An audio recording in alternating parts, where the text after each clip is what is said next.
Kasi yung Cabral files, alam niyo, it's in a computer owned by the government. Diba? May tinurn over sa amin na files.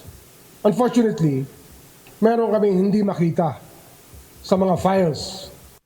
Hindi makita ng Office of the Ombudsman ang ilang files na kanilang hinahanap sa computer ni dating DPWH Undersecretary Catalina Cabral.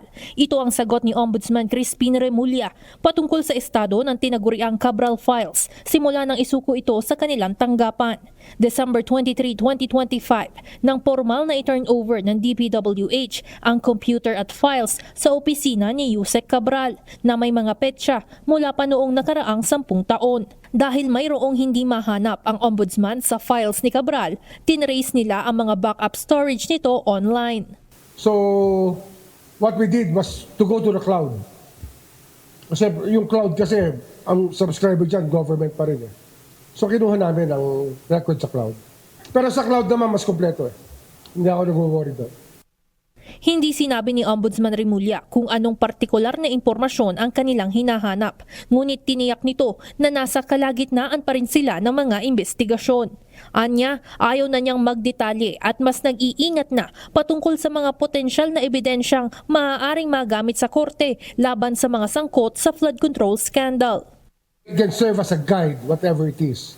But as source of evidence, we have to know. So we're very careful about it.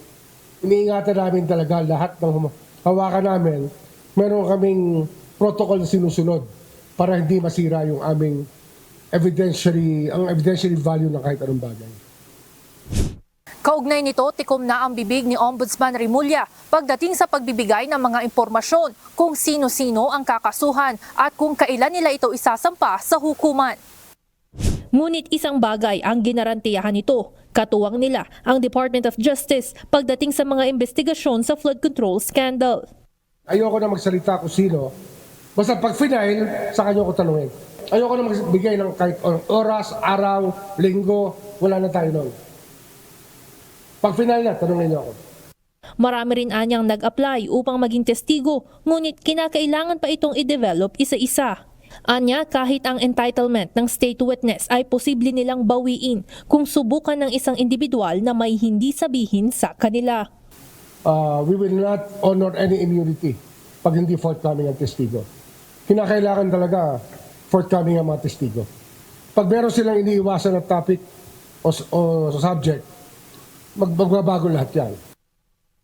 Samantala, tiniyak rin ito na may mga kaso na silang pwedeng isampa sa korte bunsod ng patuloy na pananaliksik ng mga isyu ng korupsyon sa loob at labas ng bansa.